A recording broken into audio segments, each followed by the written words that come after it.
Hey everybody, welcome back to Experience Points, a less formal, more laid-back sort of review series where I talk about games that I played a bit of but have not yet finished. And today, I'm going to be sharing some of my points of experience playing Rear Sakai, or, as it's known here in the West, Elrantaros Wanderings, which came out on August 16 this year, but I got to play it a little bit in advance. I did not yet finish the game though, because of a confluence of factors. But suffice it to say, when I did start playing it, part of the game really grabbed me and part of it really did not. Let's just start with the title, Rear Sakai in Japan. I feel like makes a little bit more sense if in the grand scheme of the story, because what you find as you play through the game is that this is sort of like an isekai. It reminds me of this like daydream that I have of like, oh, when I go to sleep, I show up in this other world. Which world is real? In this game, it's a guy who every time he slips into unconsciousness, he wakes up in the other world.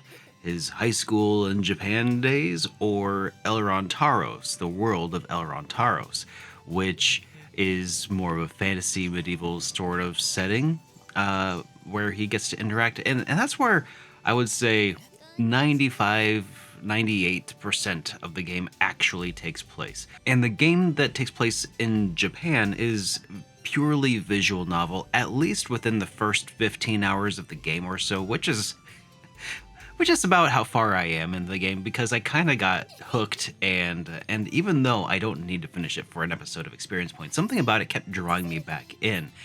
And I'll tell you, it's not the story, really. It's a neat idea. It's a neat concept, but it seems to be poorly executed. It's definitely a budget title, and when I say a budget title, I mean like the characters in the game so far, like 15 hours in, are literally two PNG files. Like you got like the character portrait that shows up and just represents the character regardless of what they're doing or how they're reacting. That's one picture, and then they have another like tiny little character sprite that shows up within the town that you can like walk on up to. It's a neat presentation. It just feels half finished in that regard. But what is good and what did hook me is the gameplay loop. Elrantaros Wanderings is a fast-paced action RPG that feels to me like, what if Diablo was made for weebs like me? And what I mean by that is you have a few dungeons that you can dive down into, and you'll be going through them several times, fighting different hordes of enemies. All of them just drop these pieces of randomly generated loot.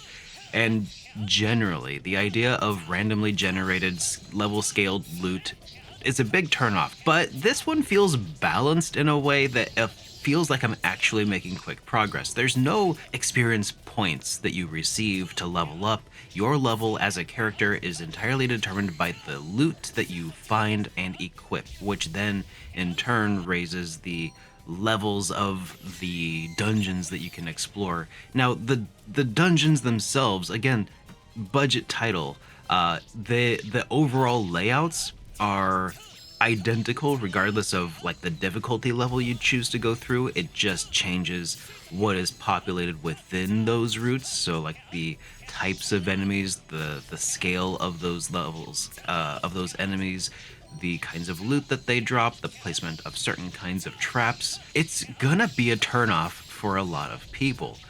This to me feels like kind of the perfect palate cleanser action RPG that you play in between other things though. Like, if you get this on Nintendo Switch, it is so easy to just play through a couple of levels and then put it away, because it's built that way.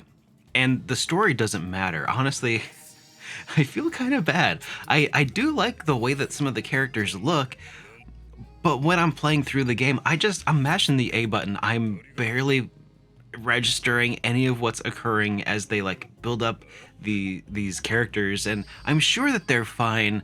It's just I don't care. Like, it hasn't yet given me a reason to care about the story. The gameplay loop is great, but the story is not really, and that's okay. You know, I think that this kind of game lends itself really well, like I said, to a palate cleanser, a thing that you play with found time, if you will. That's a term I heard recently. Found time. You know, time that you can be doing other things, like on a bus on your way to work or on a lunch break.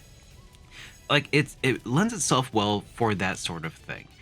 And what I am picking up on the story so far feels interesting, just not great. But the gameplay. Okay, let me tell you a little bit more about how cool the gameplay is, because there's a few different types of weapons that you can acquire, like a halberd, a sword that you can swing really quick, a katana, which is slow and lumbering, and then you can also use like fisticuffs, knuckles, you know, those sorts of things.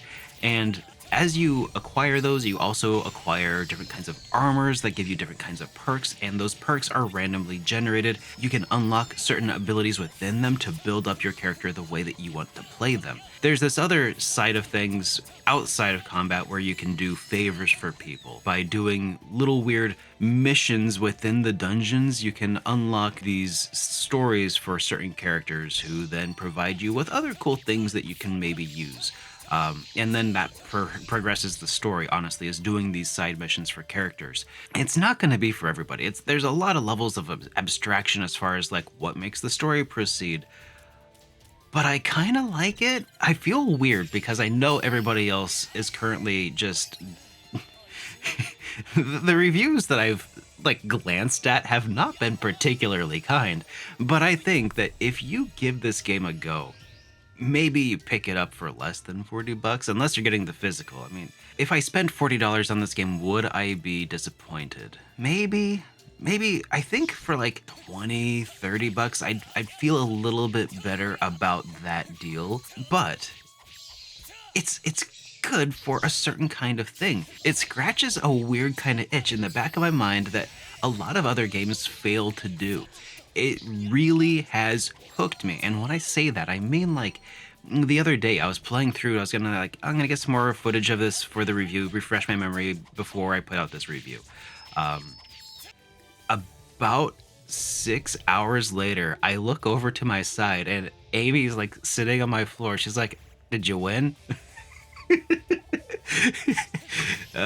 So I had promised her that we'd go get ice cream after I was done. So, so anyways, time flies, and it does have that fun aspect. I just wish that the story was as similarly engaging and hooking. I realize that this is going on way too long already, so I'm going to see if I can cut this review down.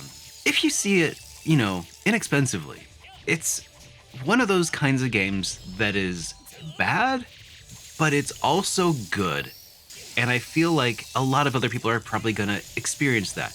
I realize that you have 1,000 other epic games that are competing for your attention right now, which is why I think it makes sense as a palate cleanser, as something to do in between, and not to be compared to, you know, Xenoblade 3 or Persona 5 or ReFantazio. It's a different scale of game, a different. I don't know if this is an indie or not. It feels like it could have been. Anyways, I'm still rambling. I'm still going. Check it out, guys. You might be pleasantly surprised. Don't let the review scores fool you. I understand them, but but they don't tell the whole story. So I hope to see you guys in another video. I'll see you in the next one. Have a great day, everyone.